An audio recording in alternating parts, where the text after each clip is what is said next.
तो कहानी की शुरुआत में हमें आइसी-9 नाम के एक छोटे से किंगडम को दिखाया जाता है, जहाँ के लोग बहुत ही सुकून से मिलजुल कर रहते थे। हालांकि ये वो टाइम है जब रोमन एम्पायर ने तकरीबन अमेरिका पर जंग करने के बाद कब्जा कर लिया था। ये किंगडम भी अमेरिका के ही अंडर आता था, लेकिन अब तक रोमन एम्पायर ने यहाँ पे कब्जा नहीं किया था। सीन कट होकर आइसी-9 के पास ही एक किंगडम में जंग का माहौल देखने को मिलता है। रोमन सोल्जर्स यहाँ के मासूम लोगों को मार रहे थे और इस बुरी हालत में ये सभी लोग गॉड से अपनी मदद के लिए आने वाली गॉडेस के जल्दी आने की दुआएं करने लगते हैं और रोमन सोल्जर्स से कहते हैं, देख लेना वो दिन जल्दी आएगा जब एक मलका आकर हमें तुम्हारे जुल्म से बचाएगी। ये बात काफी अजीब थी। रोमन सोल्जर्स का जनरल फौरन ये बात जाकर अपने किंग को बताता है, जो भी सारी कहानी सुनकर गुस्से में आ चुके थे। इसीलिए वो फौरन ही इस एम्पायर की सभी ताकतवर औरतों को जान से मारने का हुक्म दे देते हैं, स्पेशली वो औरतें जो उनका मुकाबला कर सकती थी। उससे ज्यादा शायद उनको अपनी हार का डर हो गया था।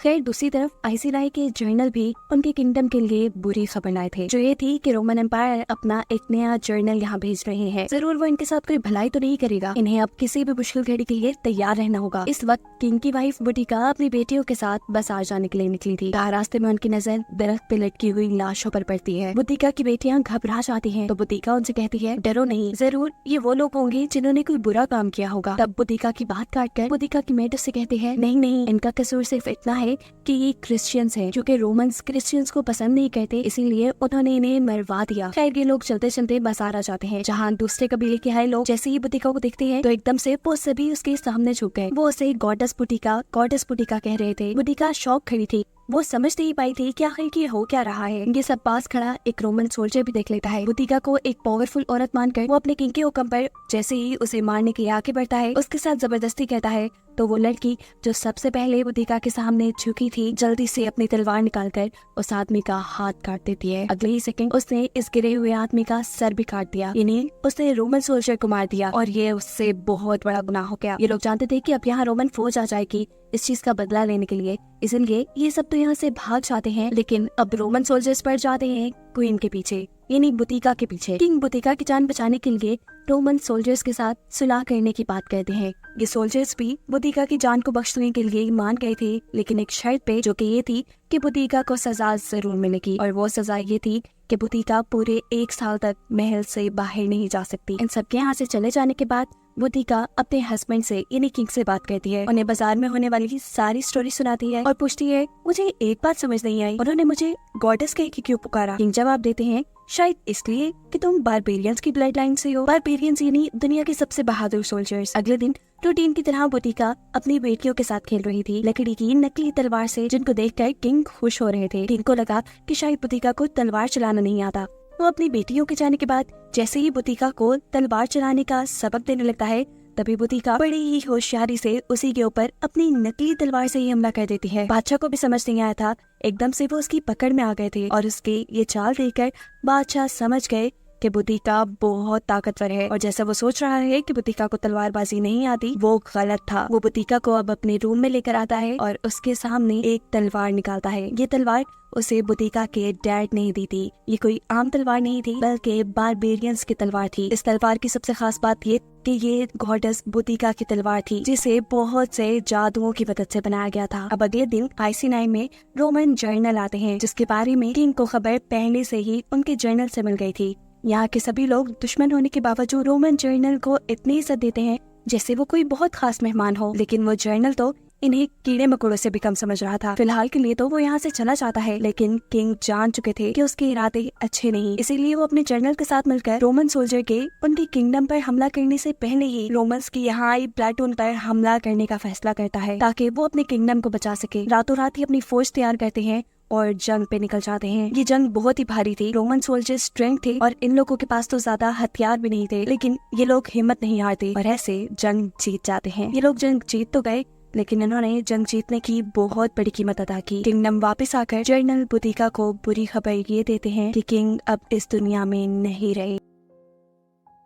ये खबर बुटिका को बुरी तरह तोड़ चुकी थी। इतना बड़ा सदमा, अब इस किंगडम को संभालने वाला भी कोई नहीं रहा था। इसीलिए बुटिका अपने आप को मजबूत बनाती है और अपने किंगडम की सभी जिम्मेदारियां संभाल लेती है। उसके किंगडम पर हुकूमत करने की खबर जैसे ही रोमन लोगों को पता चलती है तो जनरल अगले ही दिन उसके पास पहुंच जाते हैं। इन्हें बताया जाता है कि रोमन्स की सरबराही में कोई भी औरत हुकूमत नहीं कर सकती किसी भी किंगडम पर, और बुतिका ने ये काम करके बहुत बड़ा जुर्म कर दिया था, जिसकी सजा के बदले अब उसकी सारी सल्तनत रोमन्स की हो चुकी थी। सिर्फ यही नहीं, बुतिका को इससे भी सख्त सजा दी जाती है। उसके किंगडम के, उसकी सल्तनत के सभी लोगों के सामने उसके शाही कपड़े उतार कर रोमन सोल्जर उसे दरख्त से लटका कर कोड़े मारना शुरू कर देते हैं, और यहाँ खड़ा हुआ कोई भी अपनी मलका के लिए, अपनी बुतिका के लिए कुछ नहीं कर पाता। बुतिका बुरी तरह जख्मी होकर बेहोश हो चुकी थी, रात भी हो चुकी थी, और हम देखते हैं कि आइसिनाई के अंदर बैठे हुए रोमन्स पर अचानक कोई हमला कर देता है।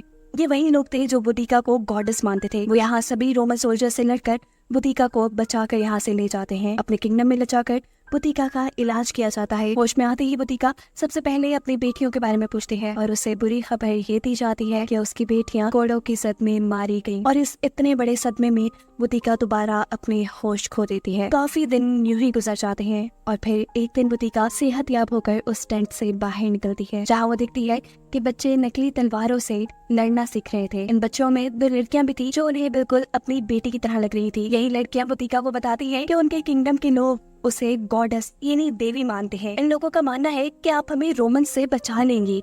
बुतिका, जिसके अपने प्यारों को रोमन्स ने मार दिया था, जिसकी सल्तनत रोमन्स ने ले ली थी, वो खुद भी रोमन्स से बदला लेने के लिए तैयार हो जाती है और खुद ही से प्रैक्टिस करना शुरू कर देती है। कहीं ना कहीं उसे भी लगता था कि वो रोमन्स से लड़ जाएगी। उसे ट्रेनिंग करता देखकर यहाँ के लोग उसे उसकी वही तलवार देते हैं जो कुछ टाइम पहले ही किंग ने उसे दी थी।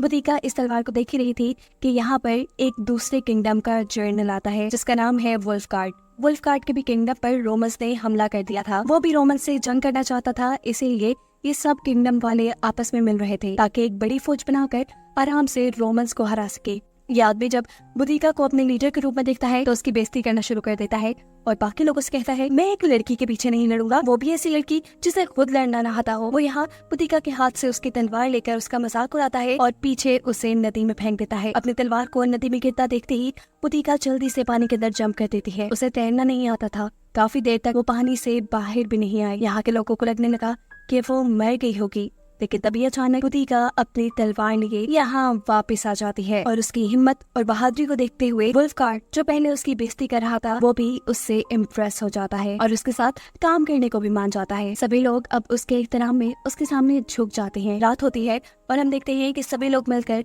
बुतिका के साथ एक रस्म कर रहे हैं, जिस रस्म में बुतिका को इन सब ने अपनी गॉडेस मान लिया था और बुतिका यहाँ इन सब लोगों के सामने एक कसम खाती है कि वो अपनी जमीन को, अपनी सल्तनत को रोमन्स से वापस लेने की। बुतिका को खबर मिलती है कि अगले 2 दिन में उनकी इस किंगडम से रोमन्स की बहुत बड़ी प्लाटून निकलेगी, यानी उनके फौजियों का ग्रुप। बुतिका उन फौजियों पर हमला करने का फैसला करती है, लेकिन वुल्फगार्ड बुतिका का साथ देने से इनकार कर देता है क्योंकि वो जानता था कि वो सोल्जर्स बहुत बड़ी तादाद में होंगे, उनके हारने के चांसेस ज्यादा हैं। वो बुतिका से कहता है कि मैं अपने सोल्जर्स की जान खतरे में नहीं डाल सकता। ये सुनते ही बुतिका अकेले ही उनके ऊपर हमला करने का फैसला करती है। अब बुतिका अकेले ही अपने कुछ वफादार लोगों के साथ उन सोल्जर्स से लड़ने के लिए आगे बढ़ गई थी, लेकिन तभी वो देखती है कि वुल्फगार्ड भी अपने सारे सोल्जर लेकर उसकी मदद के लिए आ गया है, जो देख बुतिका को बहुत खुशी हुई थी। फाइनली अब रोमन फौज भी उनके सामने ही थी। ये लोग इस फौज के ऊपर हमला कर देते हैं। हम देखते हैं कि इसी फौज के अंदर बुतिका का पुराना जर्नल भी था। वो बुतिका से बात करने के लिए आगे बढ़ता है, लेकिन बुतिका उसे पहचान नहीं पाती और एक रोमन सोल्जर समझते हुए उसे मार डालती है।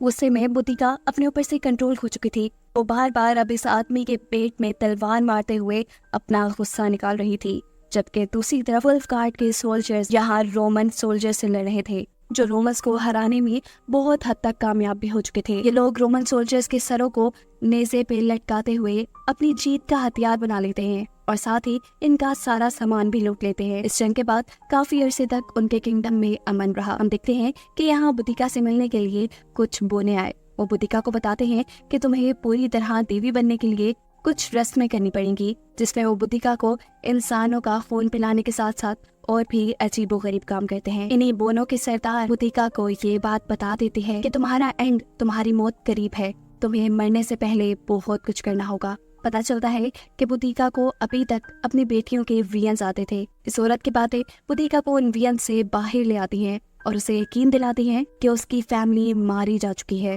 और इस रियलाइजेशन के बाद बुतिका बहुत ही ज्यादा बीमार पड़ चुकी थी, पर बुतिका को अभी हिम्मत नहीं हारनी थी। वो ऐसे बीमार होकर पड़ी नहीं रह सकती थी। उसकी जिंदगी का एक मकसद था, उसे रोमन से लड़ना था। इसीलिए वो अपनी एक बहुत बड़ी फौज तैयार करती है और कमीलियो नाम के एक शहर पर हमला कर देती है, जहाँ के आम मासूम शहरियों को तो रोमन्स ने मार डाला था और अब उस शहर में सिर्फ रोमन सोल्जर्स रहा करते थे। बुतिका के किए गए इस हमले में बहुत से रोमन सोल्जर्स मारे जाते हैं, जिसके बाद बुतिका इस शहर को आग लगा देती है। बुतिका की इस जीत की खुशी में अगले सुबह बुतिका के सभी सोल्जर्स अपने मुंह पे वैसा निशान बनाते हैं जैसा बुतिका के मुंह पे बना था। हालांकि वो ये बात नहीं जानते थे कि उसके मुंह पे बना हुआ निशान गुलामी का निशान है, जिन्हें रोमन्स ने ही बनाया था। बुतिका जब इनसे पूछती है कि तुम जानते हो कि इस निशान का मतलब क्या है, तब सोल्जर्स उससे कहते हैं कि हम इतने पढ़े लिखे तो नहीं, लेकिन हाँ हमें इतना पता है कि ये निशान बनाकर हम आपकी पहचान को अपना बना रही है। बुतिका ये सब सुनने के बाद अपने आप को काफी ताकतवर महसूस कर रही थी।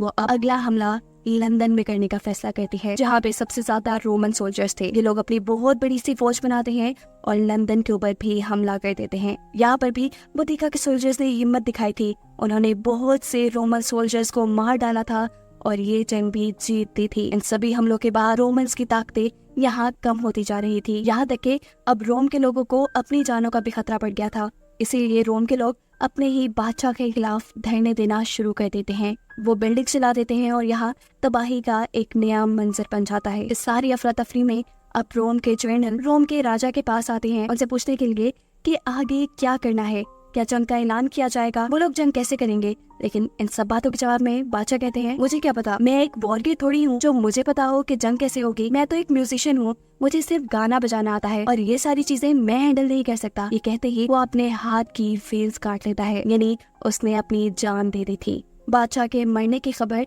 बर्तानिया तक पहुंच चुकी थी। वुल्फगार्ड यानी बुतिका का जनरल ये बात जानता था कि अथॉरिटीज अब चुप तो नहीं बैठेंगी, वो जरूर बदला लेने के लिए आएंगी। इसीलिए वो बुतिका से कहता है कि हमें कुछ अर्सा के लिए गायब हो जाना चाहिए और फिर थोड़ी ही अरसे बाद हम और भी बड़ी फौज बनाकर दोबारा हमला करने के लिए निकलेंगे। लेकिन बुतिका अब कदम रोकना नहीं चाहती अपने, वो बस रोमन्स को खत्म करना चाहती है, चाहे उसे इसकी कोई भी कीमत अदा करनी पड़ी। जवाब में वुल्फगार्ड कहता है कि मैं अपने सोल्जर्स की जान बार बार खतरे में नहीं डाल सकता। अगर अब जंग आपको करनी है तो आपको अकेले जाना पड़ेगा। बुतिका का फैसला अटल था। वो सिर्फ एक ही कबीले के लोगों को लेकर जंग पे निकल जाती है। लेकिन इस मर्तबा रोमन्स भी जंग की पूरी तैयारी के साथ आए थे। इस मर्तबा उनसे लड़ना आसान नहीं हो रहा था। बुतिका की फौज मारी जा रही थी। रोमन्स अपने बिछाए हुए एक जाल के जरिए पहले ही बुतिका के बहुत से सोल्जर्स को मार देते हैं। बुतिका की फौज और ताकत कम हो जाती है, जिसके बाद ये रोमन्स उसके ऊपर हावी होने लगे थे।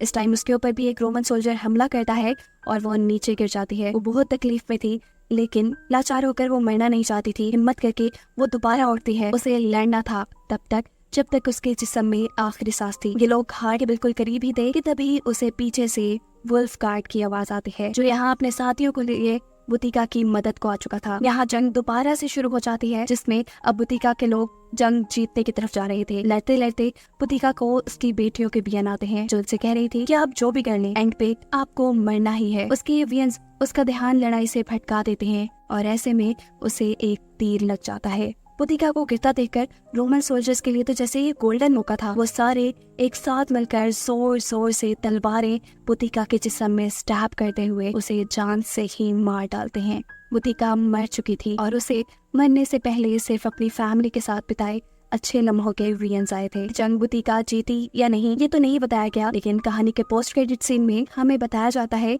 कि बुतिका की ये कहानी असल थी। आज भी बुतिका और बुतिका की बेटियों का स्टैचू लंदन में लगा है, जिसको दिखाते हुए ये मूवी यहाँ एंड हो जाती है।